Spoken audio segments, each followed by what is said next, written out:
mean, why does my skin look so bad? I mean, I did eat a bunch of ice cream today, but really, why? What did I do wrong? Welcome, everyone, to my new room. It's a mess. It's quite disgusting, actually. I am ashamed of it, but I'm also so tired. So I'm just gonna leave it like that. I'm gonna do what I always do and ignore my responsibilities and just go read a book. I just moved.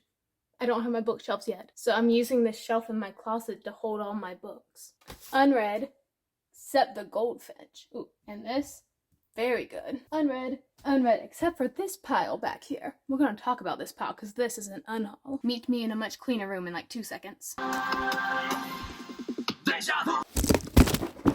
Welcome to the storage room. A room specifically meant for junk, but is still somehow much cleaner than my room. So this is where we're gonna film. And look, I found a funky hat. So how you chaps doing? Looking a little dark there. Let's turn some light on, please. That's a little too much. I can actually see my face. Ew. So I didn't post last week because I had a busy week. I was a part of a wedding, so I had to attend said wedding. I was the maid of honor because I am pretty fantastic. So on the day of the wedding, well, actually before the wedding, we were told by the bride herself and also through her or before her, the wedding planner, that, oh, you don't have to have breakfast beforehand. When you get to the venue and as you're getting ready, we'll provide some snacks for you just to get you through the day. That was a lie. No. They completely forgot about all like 8 of us getting ready in the bridal suite. So from like 7 a.m. to finally the wedding dinner at like 6 p.m., the bridesmaids ate nothing. I've never seen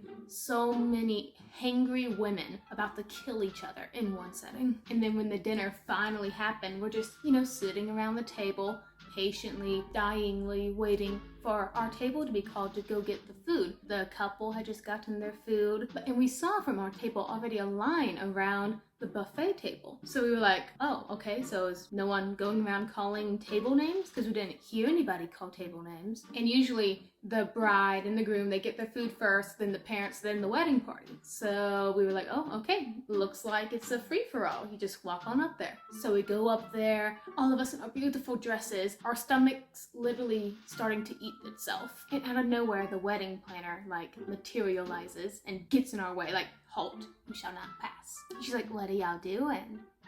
Me, I just follow the crowd wherever they go, so I'm not talking, I'm actually hiding behind another bridesmaid because I am afraid of authority figures. So one of the other bridesmaids says, oh, hey, yeah, can we eat? Because you told us we'd have food throughout the day. You're a liar. The wedding planner is like, oh, no, I didn't call your table. We're gonna let the elderly folks go first. I saw the sanity snap in that bridesmaid's eyes.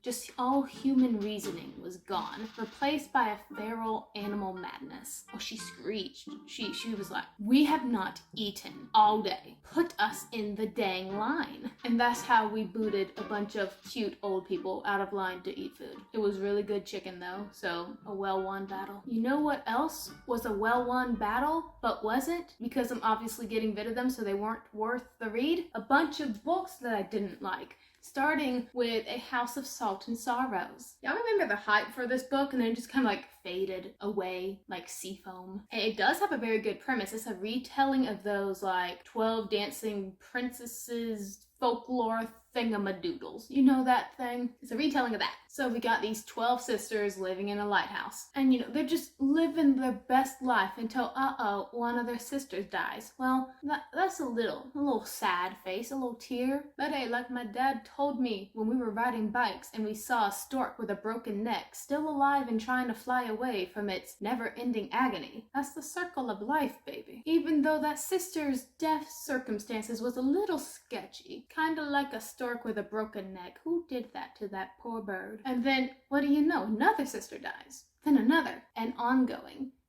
It's making this weird curse, you may say, is making its way down through the remaining sisters. Word gets out, small town, little rumors popping up everywhere that, oh, this family is cursed. Stay away from them. And these sisters, the ones who are remaining, they're so tired. They're like, girlfriend, I want to get lit. I'm so tired of wearing mourning funeral clothes. I want to party. And some people are like, oh, that is so rude. I mean, your sister's dead. Can't you not wait the proper year until you can finally unmourn your sisters? Well, the sisters are like, no, we can't, because our sisters keep dying. So we're always mourning. Let us party. And eventually the sisters find a way to, it's like a little secret corridor on the grounds of their manor. When you walk through the corridor, it teleports you to where you want to go. Our girls, they want to get jiggy with the vibes. You know, they want to dance. So this corridor takes them to parties.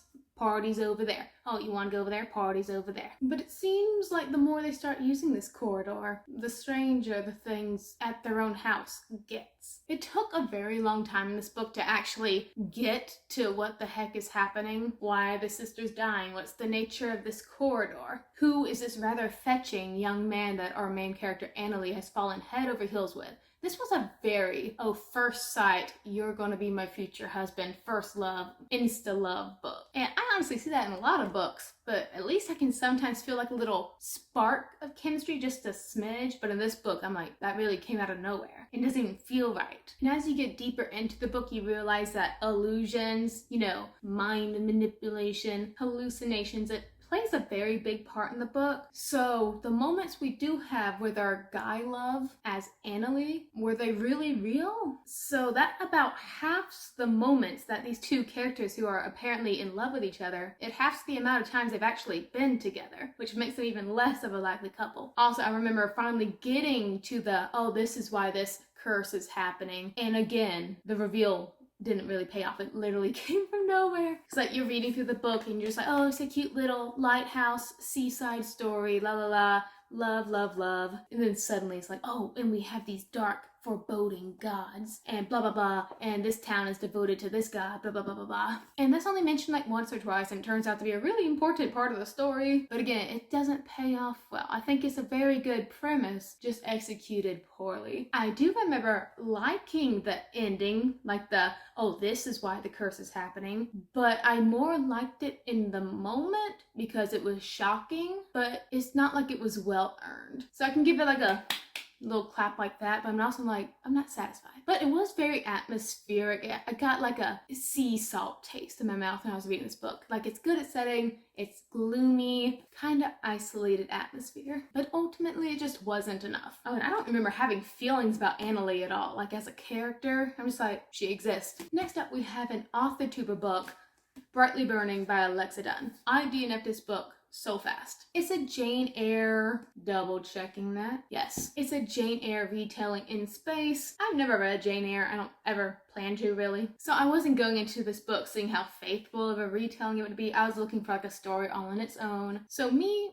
notoriously, I'm always bad at like sci-fi, basically ships. I am not good with books that are primarily stuck on a ship, a spaceship or a pirate ship, just both of them. My brain just can't see the surroundings that well. And it just tends to make me it just tends to make it more difficult for me to get into, to be immersed in the world. I don't know why, but it always happens. Like, my favorite book of all time, Eldest, when the people, they have to go on the giant ship, the pirate ship, and they have to like travel through a whirlpool and they're being chased by evil people. That's awesome. But I always skip that chapter because it's on a boat. Well, what's happening on this space boat? Well, we got this girl. Her name is Stella. She's a teacher, but she's also like I got that wrong. She's a mechanic, but she wants to be a teacher. Because, money, baby. Also, like, she's in a fleet of ships. I don't know what they're doing up in space. I really don't. It's been a long time since I read this book. But I don't think they can go back to Earth. So they're stuck in space. Now they got this fleet of ships. The ship that she's currently on, it's a rust bucket. Like, they are literally in danger of it just falling out of the sky, space, falling out of the stars. That's how much in bad condition this spaceship is. So she wants to get a job transfer, which would take her off the ship and she'll be able to, rub elbows with the rich and elite. Well, she gets a chance to. She is hired on to be the private tutor of this private ship. Ooh la la, money. To teach this one little girl. I think it's a girl. I don't really care. And blah blah blah, something happens. Oh, there's some commotion on the ship. Stella, on her new fancy little ship, she gets a call on her futuristic walkie-talkie, and the captain's like, hey girlfriend, there was some knocking around down in the engineering section. Can you go check on that? Thanks. So Stella goes down into the engineering section to go check on what this noise ruckus was. I'm pretty sure there's a power outage, but who really cares? So I wasn't feeling this book at all. It wasn't bad enough for me to DNF, but I'm also just like, I don't care. But then this part, so Stella's going into the engineering section. She goes to all the fancy futuristic panels. She's looking around. She spots the problem. You know, there's this one panel, the door's swinging open, all the wires inside. They're just all in a tangle and a mess, and they'll all twist around each other. And Stella's looking at it like this. She's like, oh my gosh, it's like they've been pulled out by someone. That one sentence drove me so crazy because that was the most egregious case of telling and not showing. Like Stella, just this girl all by herself. I don't even think she has like a communicator, maybe. She's all alone. She's like, oh my gosh, it looks like someone grabbed all those wires to the power outage is happening. It's like someone pulled all the wires out by hand. Wow. Way to rub it in our face that this is sabotage. You couldn't like leave a more subtle clue, like someone's hair caught up in the wires, or even just a discarded glove on the ground. Something that we could see instead of being told, y'all, someone pulled the wires out of the wall. There's a rat fink on the ship. So reading that, I was like,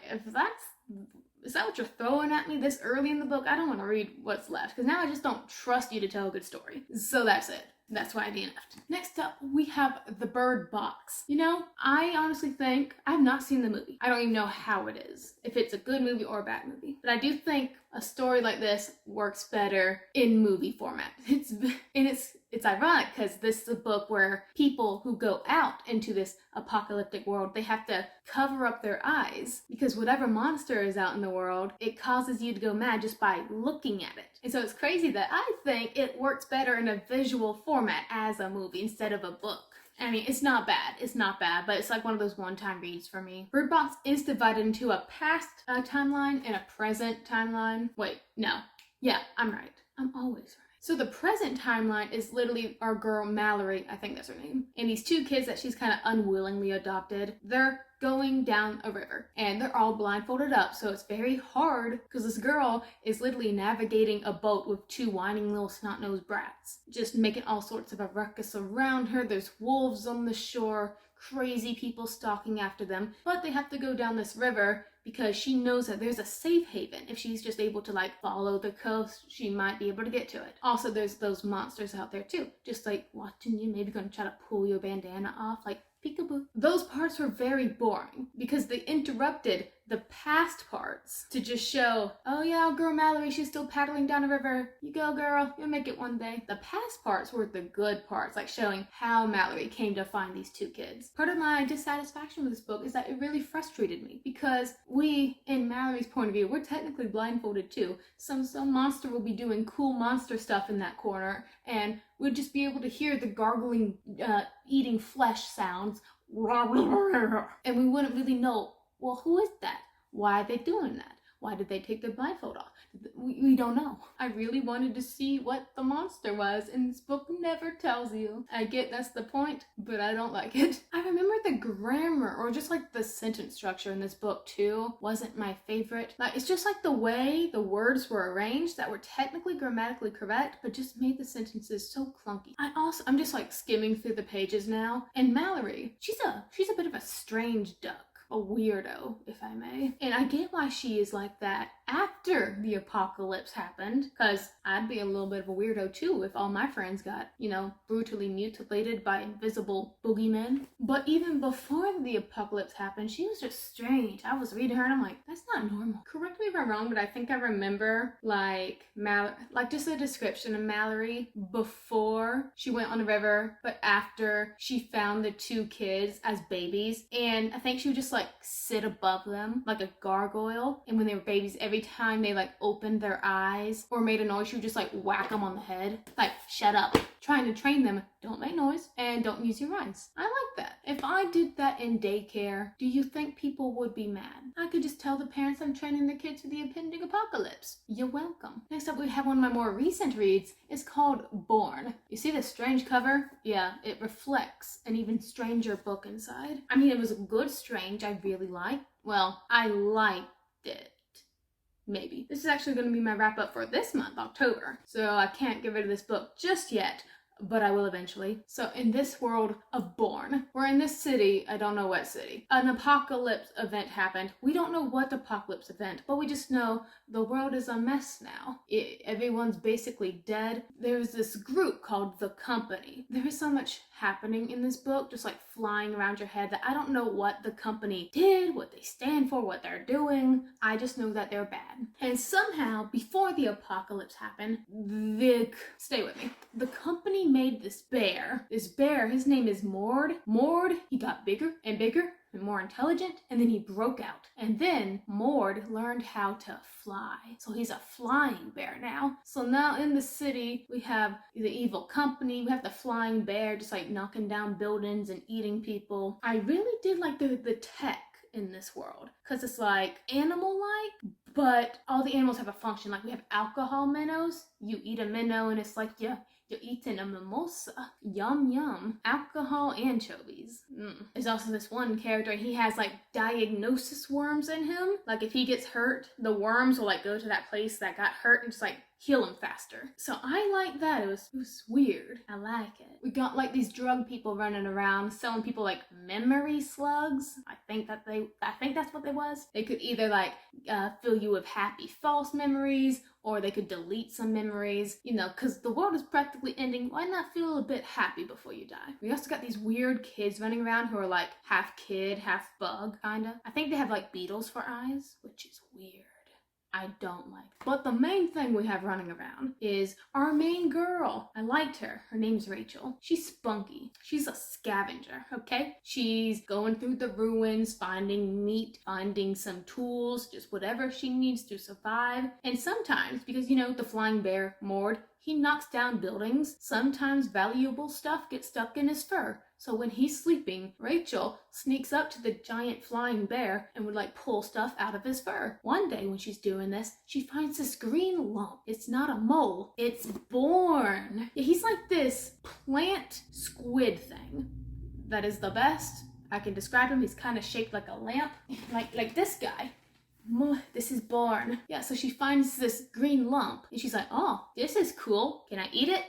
No. So she takes it home and she puts it on her shelf and she just looks at it like you would any green lump. But the green lump starts growing into a more lampish creature that soon begins to talk, and his name is Born, and he's so cute. I liked him. I've discovered one of my specific tropes that I like is not the animal companion, even though I do like that, hashtag royal assassin, Night Eyes, but also like Mbot from Skyward, and also Born. I think what I like is the unusual companion. I need to reread Royal Assassin. That was some good stuff. The beginning had me hooked, cause again, I liked Born's and Rachel's dynamic. He was basically brand new. He's a brand new squid baby. He's like, oh, what's this? What's this? What's this? And he was just so adorable. I loved him. Just want to pinch his little squid cheeks. But then we actually sadly get into the plot of this book. We have like this drug competitor. Her name's the Magician. She's like, Rachel, come join my team. And Rachel's like, no,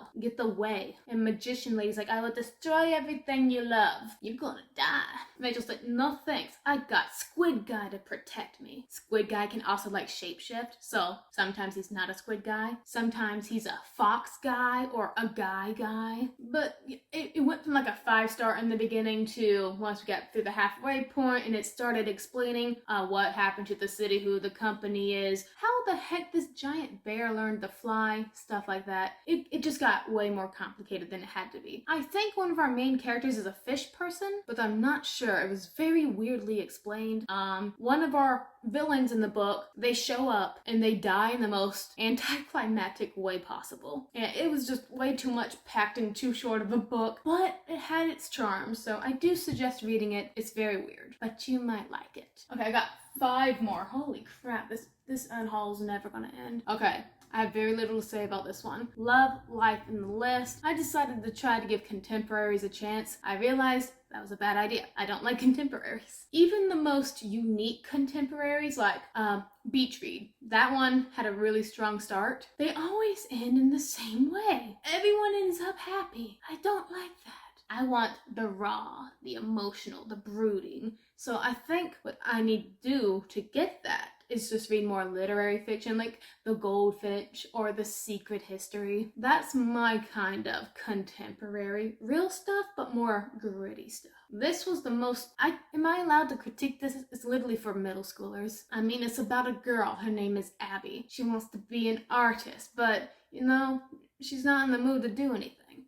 The guy she has a crush on, she's pretty sure he doesn't like her in any way more than a friend. She feels like me, like her life is slipping away into the endless void that it ultimately leads into the big punch of death. Just boom, dead. And so she's like, I'm gonna get my life together, okay? This summer before I go to school, I'm gonna make a list and I'm gonna complete everything on this list and maybe it'll make me a better artist. So she does. And, you know, since this is kind of like a bucket list for summer, you usually put some pretty awesome stuff on it, like climb a mountain, go to Greece. Hers was like, go watch a sunset, eat 3 scoops of ice cream in one sitting. Girl, I call that a Tuesday. It wasn't very epic. Oh my gosh, and I remember there's a character in this book. So he gets sick, okay? Let's say he gets sick on a Tuesday. Oh, and also his phone doesn't work anymore. He dropped it in water, so he doesn't have a phone. Our girl, she has an art show on Friday. So our guy is so spaced out on a Tuesday that he thinks it's Monday. Okay, I can understand that. But once he gets better, he goes through and he promised, first off, to go to the art show on Friday. But from Tuesday to Wednesday to Thursday to Friday, he is a whole day behind. He thinks, oh, today's Monday, even though it's Tuesday. Oh, today's Tuesday, even though it's Wednesday. I know his phone is dead, so he can't pull up what day it is. But you're telling me for 3 whole days, wait, Tuesday, Wednesday, Thursday, Friday. 4 days, technically. You didn't know what day it was? You don't have a calendar? A parent to say, oh son, today's blah blah blah. It was just so forced, like a stupid third act shenanigan. Oh, we gotta make our main character cry for a bit because he thinks, oh, today's Thursday, but it's really Friday, so he misses her art show. And boo-hoo, that makes her cry. Get over it, you're fine and your art's not even that good. I'm not being mean, literally look, a 5th grader could do that. I feel bad making fun of this book. It's literally for middle schoolers. It's the most simple contemporary out there. Nothing incredible happens, but I paid money for it, so something incredible should happen. Okay, next book. This is The Doll Factory. So this is like in the Victorian times, no, old England. You know, Jack the Ripper, urine on the street, all that fun stuff. Oh wait, I left a message. Oh, this is nice. I left my notes in here. Okay, it's like I prepared for this moment. I'm proud of myself. Good job, past Casey. So apparently I gave this 2 stars. So this is about a girl. I think her name is Iris, if past Casey can be trusted. She never can be. I know she works in this doll making shop, not really a factory. She's just sitting at this lonely table, painting on their faces, and she hates it. I think she also, like, her one shoulder is like, well, her collarbone is messed up, so it makes like one shoulder kind of higher than the other. So the people of Victorian England like, oh, you're a deformed creature of the night, evil. So she's not getting any attention. No boys are like, hey, sugar plum, let me smooch your cheek. No flirting. She really wants to flirt. She also really wants to be an artist. One day, she finds a guy who can accomplish both those things with her. He's an artist and he's also hot. And I think she agrees to be a model for a day, and then that turns into, oh, I also like to paint. Can you teach me how to paint as like part of my payment? And he's like, sure, diggy. So they do. Oh, they fall in love. I also need to mention that the artist guy, he has a pet wombat. That's like a whole star on its own. I loved it. But okay, where's the tension in this book besides the romantical one? Well, we're in Iris's point of view, but we're also in our villain guy's point of view. His name is Silas. Silas, he's crazy. He owns like a taxidermy shop. that ain't spooky enough, okay? I'm gonna get more into it. He's like unhealthily obsessed with dead things and keeping them and preserving them, talking to them, dressing them up, probably kissing them. That's what I got from his character. And you know, he likes the oddities. Oh, you found a 2-headed dog carcass? He'll pay you 2 pences for that. I don't know what 2 pences is equating to in dollars. I hope that's a lot of money. He's willing to pay big money for crazy corpses. Oh, who do we know who has a crazy collarbone? Iris. So he sees her. He's like, oh baby, yes please. Does he want to kill her right off for the cute collarbone that makes her shoulder go like this? That's hard to say. You know he's thinking about it in the back of his head, but he's also like, I'll try dating you first, and if you just happen to die, I get first dibs on your hot body. He's gross. I don't like Silas, usually, because we get his point of view chapters in the book, which I'm always for. I love a villain point of view chapter, but he's gross. I also have here that most of this book is just Iris learning how to paint and learning how to be a model and also just being incredibly horny. I also wrote, because Iris has a sister, and the sister is very bitter towards Iris, I wrote that I hated the sister backstabbing little hashtag hashtag $.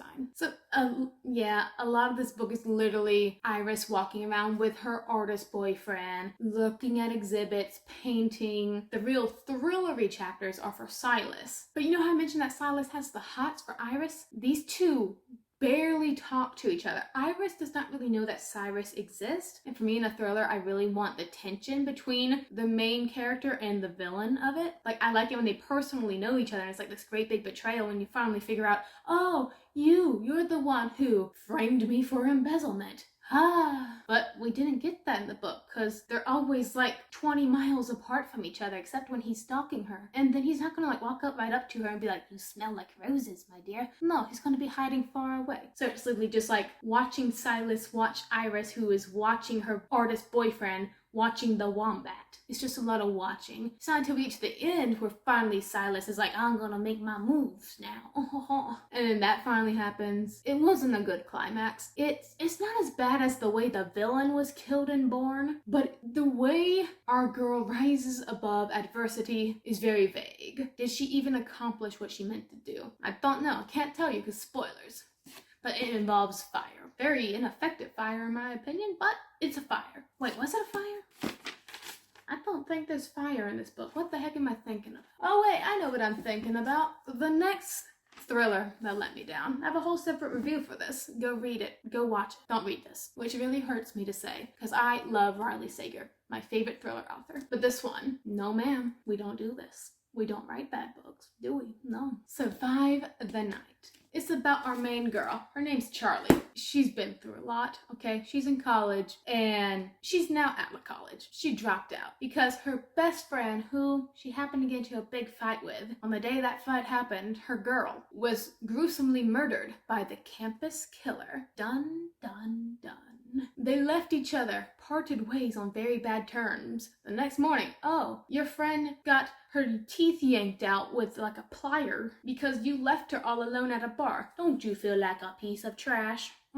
Charlie. So Charlie feels like a piece of trash, so she's running away from college. Problem is, she doesn't have a car. So she goes to like the rideshare board at her college. She puts up her little note saying, hello, my name is Charlie. I really need a ride to blah blah blah, Ohio. Would you please take me? Blah blah blah. I will pay for gas. The end. Thank you and goodbye. But like as soon as she pins that note up, a guy comes around, a handsome guy, so we know he's not gonna kill us. He's like, oh, you need a ride to blah blah blah, Ohio? I'll take you. Get in my car. So she gets in the car and proceeds to do many stupid things.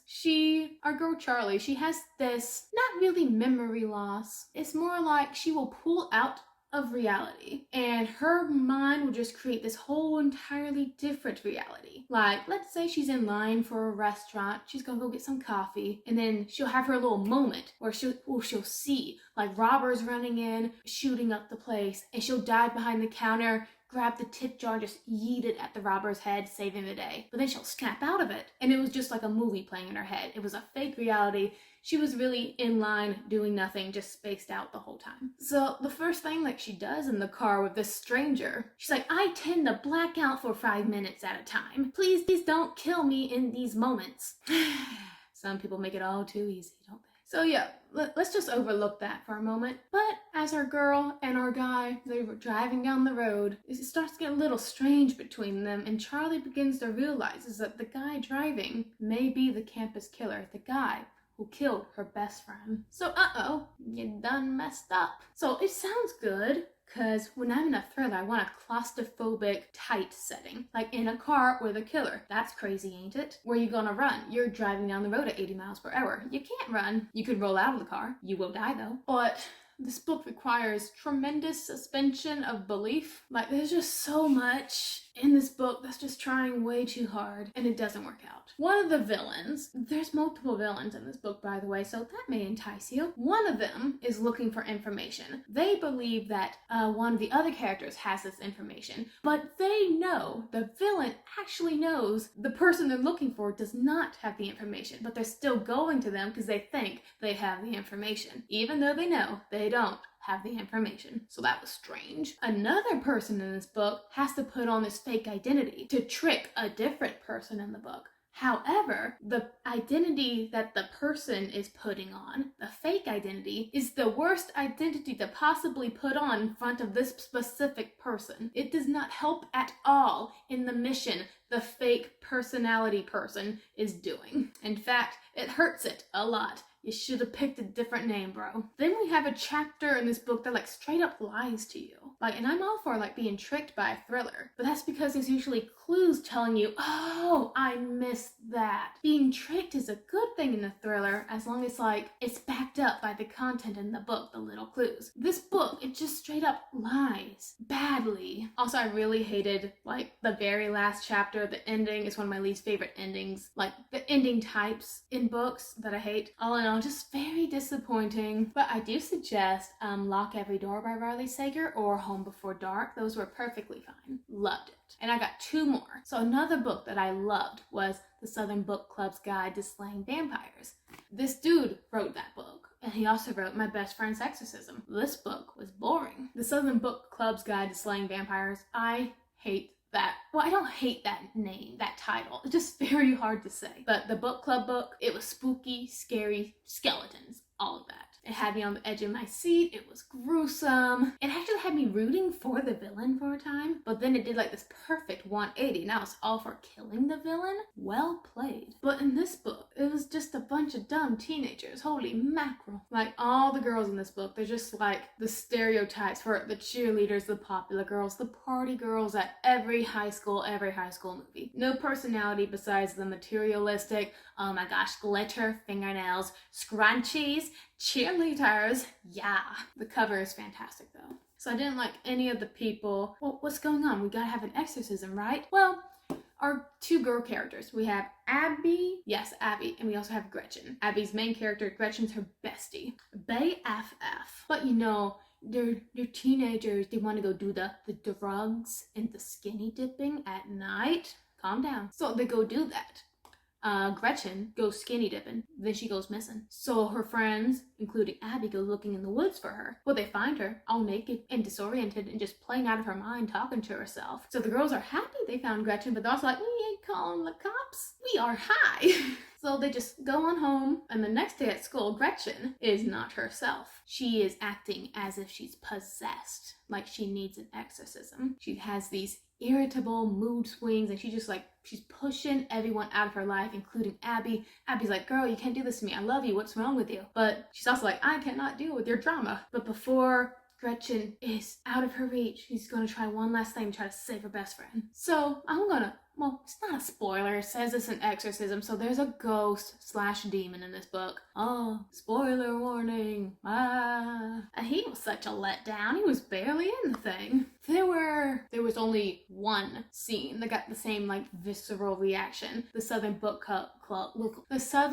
Club's Guide to Slaying Vampires. The same reaction that book got out of me. One isn't enough. It was very boring. I wanted to see more of the ghosty action, but it wasn't there until the climax. Also, I think Gretchen's spirit somehow got trapped in a phone, and I have no idea how that happened. The ending itself, what I did like about the Southern Book Club was that it was cheesy in a self-aware kind of way. This one was cheesy and just so obnoxiously cheesy. The ending, invoking the spirit of Phil Collins to help exorcise a demon. How did that work? So it just wasn't fun at all. I got one more book, the Yeet, out of here. It's called The Need. This was the most confusing ending I've ever read in a book.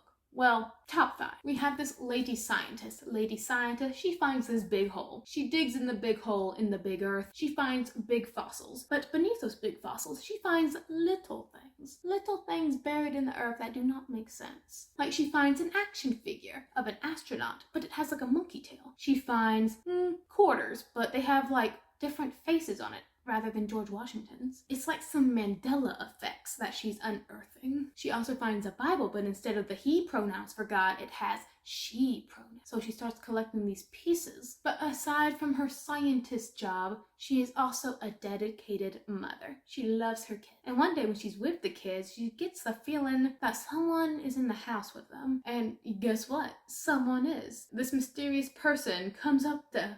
What's this girl's name? Molly. Mysterious person comes up to Molly in her own home, gives her a note. The note says, meet me later at so-and-so place or you'll regret it forever. Molly decides to do it because FOMO. So she goes and she probably does still regret it forever. I don't know, because the ending of this book was so, what the heck happened? I think like with Born, this book was trying to be much more than it was in so short a page count for a very scientifical book. It had a very flowery writing style, and that compared with all the science terms, do you think my thick noggin got what you were saying? No. Also, 2 characters in this book. They both have point of view chapters, and they both have very similar names. It was so hard to tell apart who is who? Whose head are we in? And they're both she's. So half the time, the chapter would just be she for like 5 pages. And then finally, it says the person's name, whose point of view we're in. So then I would have to go back and reread those 5 pages just so I know we were in this person's point of view and not this person's point of view. So many parts were just written so weird. Like in this last chapter before the epilogue, I don't know what these 2 women are doing, but it sounds like they're planking on top of each other. Or is it like a metaphor for something? I don't know. Yeah, just weird book with weird words. So y'all, that's it. That's my heap of trash. Thank you guys so much for watching. And I'm so happy to announce, it's not like a channel announcement, it's just a me announcement, that because I moved, I am now closer to a used bookstore, which will take my trash. That means more money for new books. Muhaha. Or I could just like, go to the library. That's a funny idea. Anyways, thank you guys so much for watching, and until next time, stay reading, my friends.